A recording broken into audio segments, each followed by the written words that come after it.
Guys, and welcome back to my channel Cracking the Technical Interview. In this channel we disclose almost all the technical questions that are asked mostly in product based company.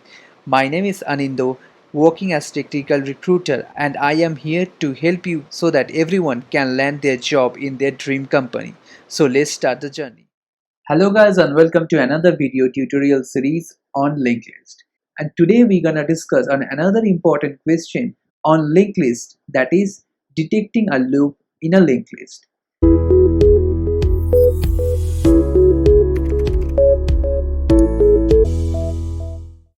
This question is pretty common and you can easily come across this question during your technical interview. So let's start. So before jumping into the solution of how to detect a loop within a linked list, let's understand the problem using our whiteboard session. So here also I will be giving two solutions to this problem. One is the brute force approach and second is the optimized solution. So let's first understand the problem using our whiteboard session.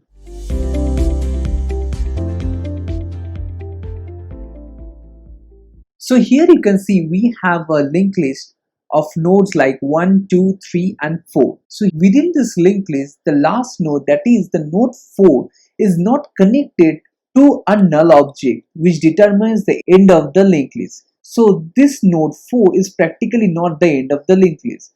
So if I want to traverse this linked list, it will keep on printing like 1, 2, 3, 4 and then it will again go to 3, then 4. So there is a loop that is present over here.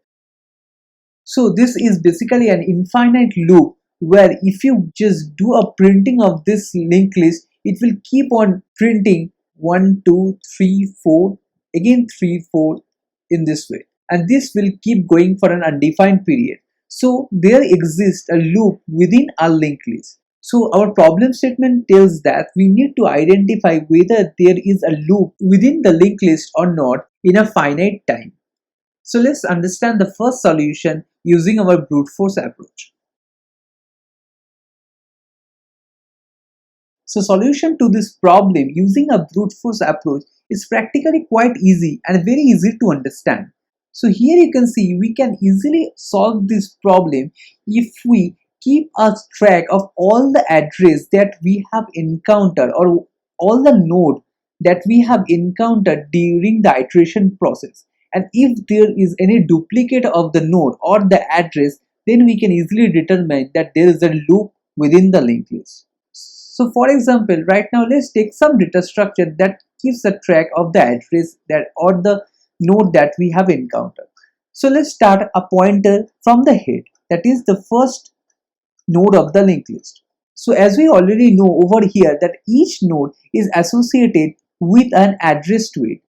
So let's write down the address of the node in the linked list.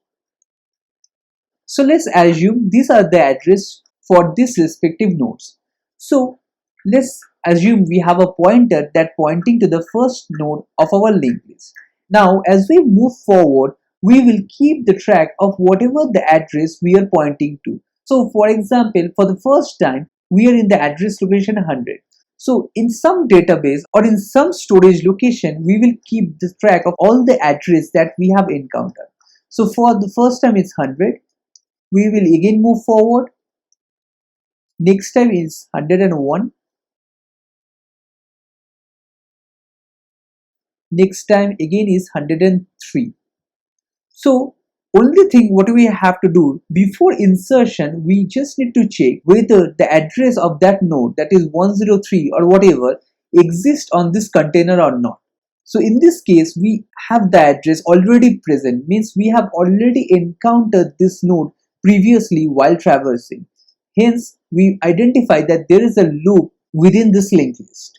So let's write the Java code to solve this problem. So let's name this function as detect loop, and it will return a boolean type like true or false, means whether the linked list have a loop or not. It will return true if there is a loop, if not it will return a false. So here we will also pass a single parameter, that is the head of the linked list. So the first thing that we will do, we'll first create a pointer that will point to the first node of the linked list.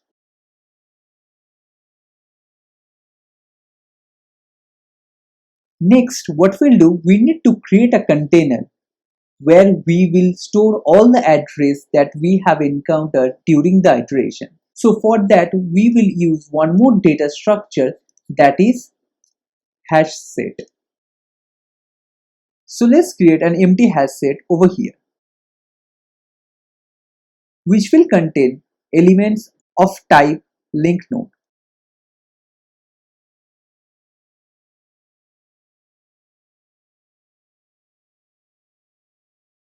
So now the solution is pretty simple. What we need to do, we need to keep iterating the linked list forward. So we will write a while loop.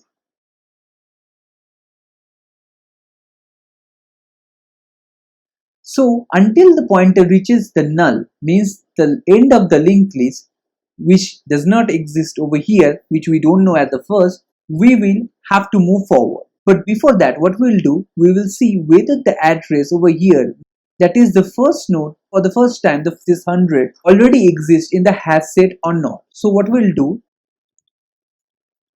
we will check whether this hash set contains the address of this pointer or not.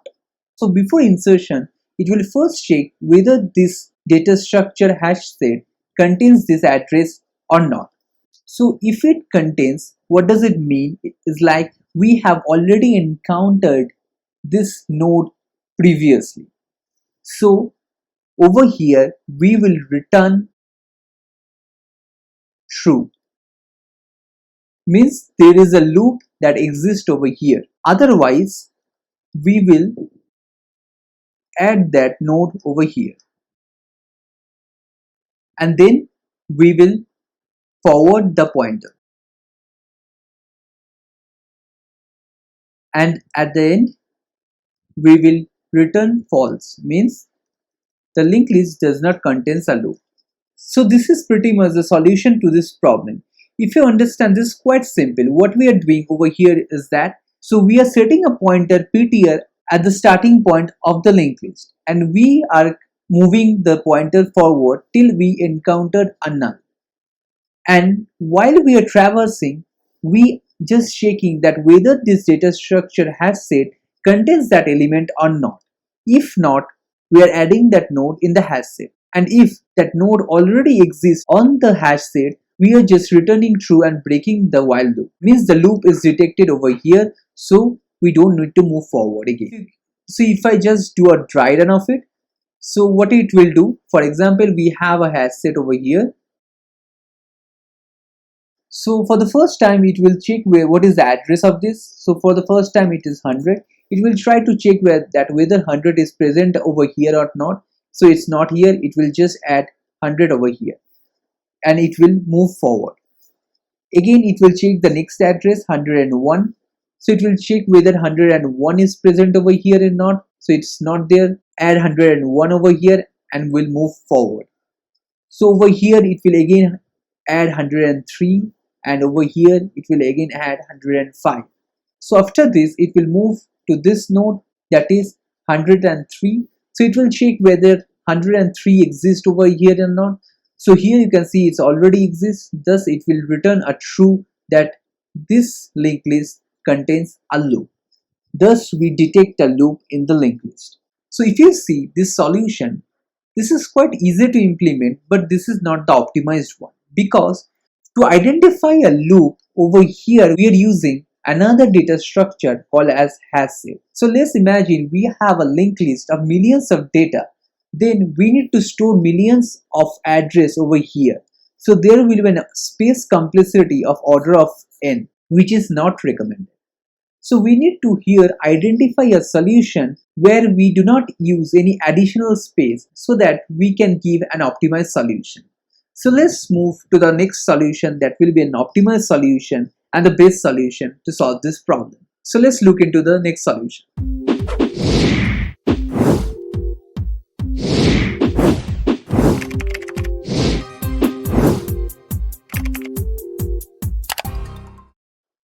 So let's move to the next solution and the optimized solution to this problem. So to detect a loop using our optimized solution, what we need two pointers. And if you are not familiar of how to deal with two pointers, I will highly recommend you to watch my previous video where I have solved many problems using two pointers. So if you get the basic concept of how to deal with a linked list with multiple pointers, solution of this problem will be quite easy to understand. So let's get back to our solution. So what we'll do, we will use two pointers over here to identify and to detect a loop within a linked list. So we will take two pointers, one as a slow pointer and one as a first pointer, just the way we have solved our previous problem also. So the first thing we will do, we will initialize both the pointer with the head of the linked list, that is the first node of our linked list.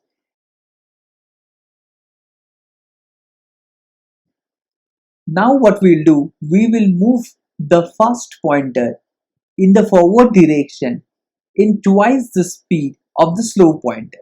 And the trick is that if there exists a loop in the linked list, then at some point this fast and the slow pointer will meet with each other, and then we can detect that there is a loop within a linked list.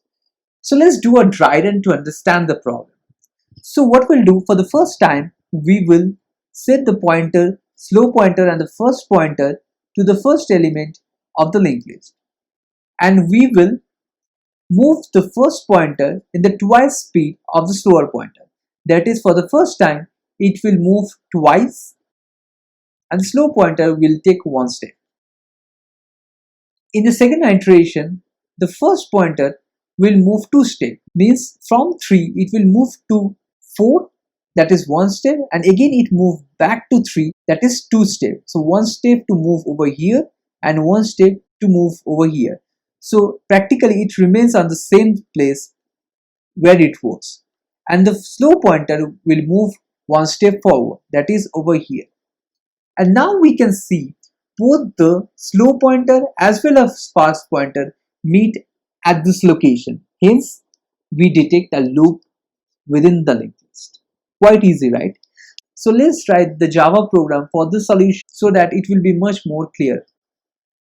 So let's also name this method as detect loop.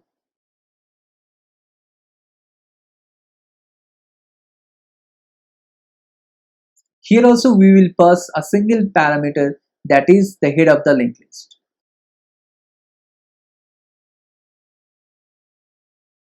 So as I told you, we first need to create two pointers, the first pointer and the slow pointer. So let's create it.